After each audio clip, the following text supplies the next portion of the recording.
تین کیٹیگریز اللہ تعالیٰ نے جنت میں دکھائی ہیں۔ ان الابرار یشربون من کاس کان مزاجها کافورا، نیک لوگ خود ڈال کے پئیں گے، خود اٹھا کے کھائیں گے۔ یہ ہے بوفے سسٹم، بوفے لگا ہوتا ہے نا، آپے پاؤ تے آپے کھاؤ تے آپے پیو، تو یہ ایک بوفے سسٹم والی جنت ہے کہ جنتی ڈالتے ہیں پیتے ہیں۔ ایک اس سے اوپر وی آئی پی جنت ہے، یسقون فیہا کاسا کان مزاجها زنجبیلا، کہ وہاں وہ بوفے سسٹم نہیں ہے، وہاں سرونٹ سسٹم ہے، نوکر۔ یہاں تو آپ کے پاس نوکر ہوتے ہی نہیں نا، تو بڑے سے بڑا مالدار بھی بیچارہ آپ پہ ہی موٹر صاف کر رہا ہوں، آپ پہ ہی میٹ صاف کر رہا ہوں، آپ پہ ہی پیٹرول پا رہا ہوں۔ تو کئی سال پرانی بات ہے، ایک نوجوان نے مجھے اپنی گاڑی میں بٹھایا، یہیں تمہارے انگلینڈ، مجھ سے کہنے لگا مولانا یہ 2.5 لاکھ پاؤنڈ کی گاڑی ہے۔ میں نے کہا اس کے میٹ کون دھوتا ہے؟ کہا ہم خود ہی دھوتے ہیں۔ میں کہا ساڑی سزوکی تھوڑے کول چنگی ہے، ساڈا ڈرائیور دھوندا ہے سارے۔ تو یسقون فیہا کاسا کان مزاجها زنجبیلا، ایک وی آئی پی جنت ہے جہاں پلانے کے لیے نوکر ہوں گے، جہاں پلانے کے لیے فرشتے ہوں گے، جہاں پلانے کے لیے جنت کی لڑکی ہوں گی۔ میرے نبی کا فرمان ہے جنت کی لڑکی 7 سمندر میں تھوک ڈالے۔ میرے کتنے سمندری سفر ہوئے، ہر سفر میں میں یہ حدیث یاد کرتا ہوں تو پاگل ہو جاتا ہوں۔ سمندر 7 سمندر میں جنت کی لڑکی تھوک ڈال دے تو میرے نبی کا فرمان ہے سارے سمندر کا پانی شہد سے زیادہ میٹھا ہو جائے۔ لکان ماءہ احلی من العسل۔ وہ کیا چیز ہے؟ سورج کو انگلی کے فنگر ٹپ دکھا دے تو سورج اللہ کی قسم نظر نہیں آئے گا، جیسے سورج کے سامنے ستارے غائب ہو جاتے ہیں، چہرہ نہیں، صرف فنگر ٹپ کے سامنے سورج غائب ہو جائے گا تو اس کا چہرہ کیسا ہوگا، اس کا ہاتھ کیسا ہوگا؟ بِأَيِّ بَنَانٍ تُعَاطِيهِ۔ میرے نبی کا فرمان ہے کن ہاتھوں سے تمہیں پیش کرے گی جام کہ اس کی انگلی کا ایک فنگر ٹپ سورج کو دکھا دو، سورج نظر نہ ہے، وہ پیش کرے گی۔ اور اس کے جسم پہ 100 جوڑے ہوتے ہیں، ایک جوڑا نہیں ہوتا، 100، اور ہر جوڑا دوسرے جوڑے میں نظر آتا ہے، اور اس کے جوڑوں کے اس کا جو فراق ہوتا ہے، اس کا جو لہنگا ہوتا ہے، وہ 3 میل کے دائرے میں گھوم رہا ہوتا ہے، 3 میل کے دائرے میں۔ اور یہ اس لیے ہے کہ جنت کے لباس کا وزن کوئی نہیں، اس کا وزن ہے، یہ ویسٹ کوٹ کا وزن ہے، اب تھوڑا وزنی لگ رہی کہ گرمی محسوس ہو رہی۔ جنت کا جو لباس ہے اس کا دھاگا نور سے بنا ہے، نور کا وزن نہیں ہوتا، تو 100 پہنے یا 1000 پہنے، 100 جوڑے اللہ بندوں کو بھی پہنائے گا، جنت کی لڑکیوں کو پہنائے گا، 100 جوڑے میں اس کا جسم چاندی کی طرح چمکتا نظر آئے گا، وہ اس کی طرف بڑھے گی، ایک قدم جب اٹھائے گی 1 لاکھ ناز و انداز اپنے خامد کو دکھائے گی۔ یہ وی آئی پی لوگوں کی جنت ہے، ایک وی آئی پی، چاہے لکھاں وی لا دو، لکھاں کروڑوں وی آئی پی۔ وہ ایک سب سے بڑی جنت ہے جس میں سارے غریب لوگ ہوں گے، مالدار بھی ہوں گے بس تھوڑے، غریب زیادہ ہوں گے، ریڑھی والے، تانگے والے، رکشے والے، ٹھیلے والے، وہ سب سے وی آئی پی جنت میں ہوں گے کہ وہاں جو پلانے والا ہوگا، نہ حور، نہ خادم، نہ فرشتے، نہ بیگم، نہ بیوی، نہ نوکر، وہاں پلانے والا اللہ خود ہوگا۔ وَسَقَاهُمْ رَبُّهُمْ شَرَابًا طَهُورًا، وہاں پلانے والا خود میرا رب ہوگا، میرا اللہ ہوگا، میرا اللہ ہوگا۔ اور جنت کا ایک چشمہ، اس کا نام ہے تسنیم، ایک دریا تسنیم۔ باقی سارے دریا چشمے زمین پر چلتے ہیں، جو تسنیم ہے وہ زمین پر نہیں ہے، وہ ہوا میں چلتا ہے۔ تسنیم کہتے ہیں سنام، سنام ہوتی اونٹ کی کوہان، ایسے تو وہ پانی یوں چلتا ہے، یوں چلتا ہے، یوں چلتا ہے، اور ہوا میں چلتا ہے، ہوا میں نہ ادھر گرتا ہے نہ ادھر گرتا ہے۔ سبحان اللہ، پتہ نہیں کیا چیز اللہ نے بنائی۔ جب وہ چاہے گا، تسنیم سب سے اعلیٰ درجے کی شراب ہے جنت کی، سب سے اعلیٰ درجے کی شراب تسنیم ہے، جو اللہ جنت الفردوس والوں کو خالص پلائے گا، نیچے والوں کو ہمیں تھوڑا جا قطرے 2 قطرے ڈال کے دے گا۔ وہ ہوا میں اڑتا ہوا چشمہ ہے، اور ایسا حسین ہے، ایسا وہ دل فریب ہے کہ اس کو بیٹھ کر دیکھنا چاہے گا تو ہزاروں سال دیکھنے میں مست ہو جائے گا، پینا اس کے بعد کی چیز ہے۔ تو میرا رب وہاں خود پلانے والا ہے، میرا رب، میرے نبی پاک صلی اللہ تعالی علیہ وسلم ایک خوبصورت زندگی لے کر آئے، اور جنت کی چابی اس کے ساتھ لے کر آئے کہ اگر دنیا اور آخرت کو جنت بنانا ہے تو میرے نبی کے طریقے پر آ جاؤ۔ پاسپورٹ بن گیا، ویزا لگوا لو، ویزا محمدی اسٹمپ کرواؤ اور سیدھے مرتے ہی جنت میں چلے جاؤ، یہاں بھی مزے وہاں بھی مزے۔ میرے نبی کی زندگی ایک خوبصورت نمونہ ہے. ایک حدیث سنا کے میں بات ختم کرتا ہوں. ایک حدیث آپ آج مجھ سے لے لیں، ساری زندگی خوبصورت ہو جائے گی. صرف ایک حدیث سناؤں گا، ایک، اور پوری زندگی میں رنگ بھر جائے گا، پوری زندگی میں رنگ بھر جائے گا. صرف ایک حدیث.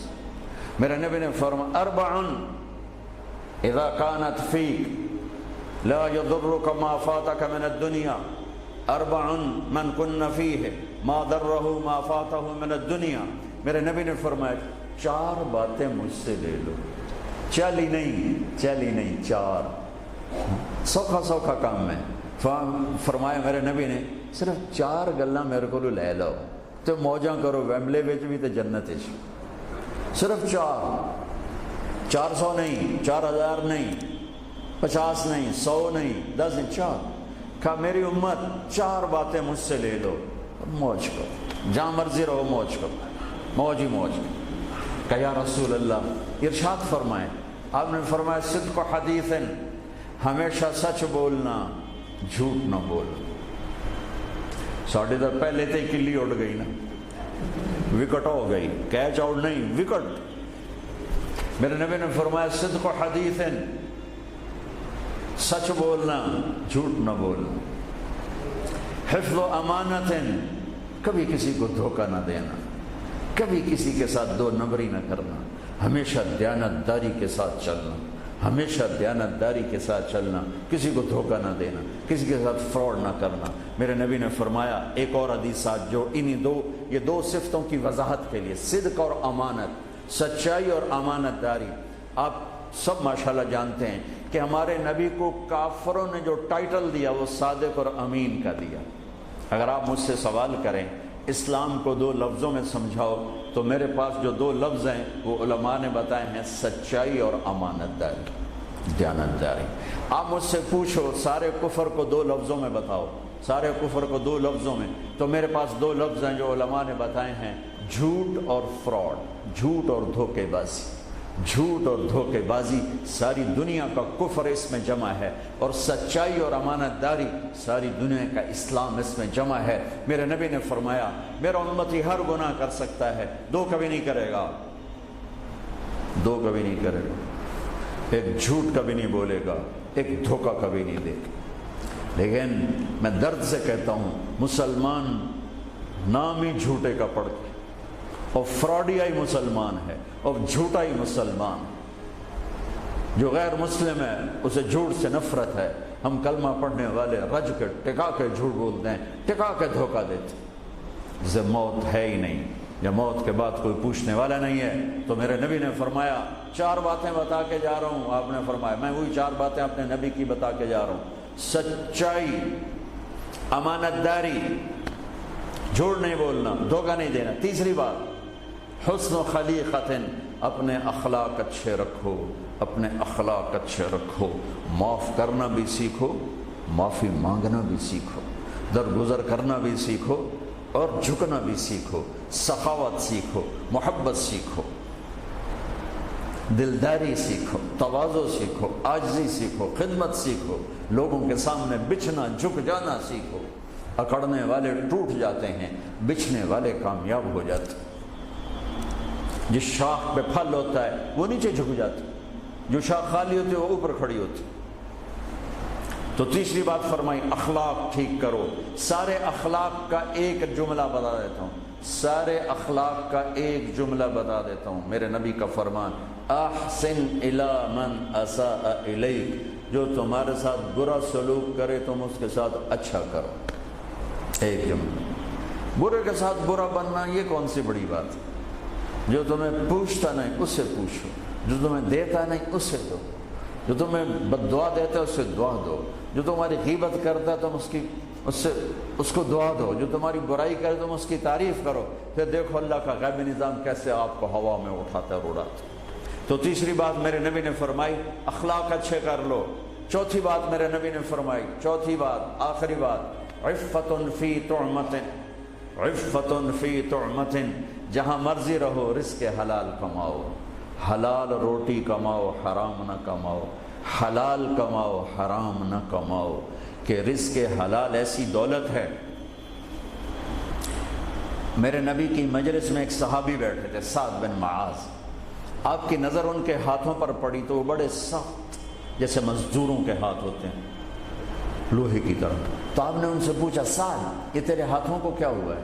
کہ یا رسول اللہ میں بچوں کے لیے روٹی کماتا ہوں اور اس کے لیے دہاڑی کرتا ہوں، مزدوری کرتا ہوں، تو اس سے میرے ہاتھ سخت ہو گئے ہیں، تو آپ مجھے دیکھو۔ آپ نے ان کا ہاتھ پکڑا اور ایسے بوسہ لیا سب کے سامنے اور فرمایا بچوں کو حلال کھلاتے ہوئے، حلال حلال، شراب بیچ کے نہیں، جوا چلا کے نہیں، بچوں کو حلال کھلاتے ہوئے جو ہاتھ ایسے ہو جاتا ہے اس پر دوزخ کی آگ حرام ہو جاتی ہے۔ ایک حدیث بھائیو لے لو، میں لے لوں، میں بولنے والا بھی محتاج ہوں، آپ لے لیں، آپ سننے والے بھی محتاج ہیں، اللہ کی قسم دنیا بھی ہماری بن جائے گی، آخرت بھی بن جائے گی۔ تبلیغ کا کام ان خوبصورت صفات کو سیکھنے کی محنت ہے۔ آپ سب سے گزارش کرتا ہوں کہ اور زیادہ نہیں تو مہینے میں 3 دن ضرور آپ جایا کریں تبلیغ کے ساتھ، انشاءاللہ اس سے آپ کو بہت فائدہ ہوگا، بہت خوبصورت زندگی نصیب ہوگی۔ اور آخری بات یہ کہتا ہوں، اگر آپ کسی سے لڑے ہوئے ہیں تو اٹھ کے صلح کر لیجیے۔ اچھے 4 باتوں میں ایک بات ہے اچھے اخلاق، اور اچھے اخلاق والا کسی سے لڑ کے بیٹھ نہیں جاتا، اس سے راضی ہو جاتا ہے، اس کو راضی کر لیتا ہے۔ اگر آپ جہاں انسان رہتے ہیں وہاں جھگڑے بھی ہوتے ہیں، کسی سے آپ ناراض ہیں تو معافی مانگ لینا، معاف کر دینا، تو اللہ آپ کے پچھلے سارے گناہ معاف کر دے۔ اور میاں بیوی آپس میں لڑے ہوئے ہوں اور وہ آپس میں صلح کر لیں تو یہ صلح اللہ کو اتنی پسند ہے کہ اللہ دونوں میاں بیوی کے پچھلی زندگی کے سارے گناہ معاف کر دے۔ تو بھائیو محبت سے رہو، پیار سے رہو، اپنے نبی کی زندگی کو سیکھتے سیکھتے چلو، انشاءاللہ دنیا بھی ہماری ہے، آخرت بھی ہماری ہے۔ السلام علیکم۔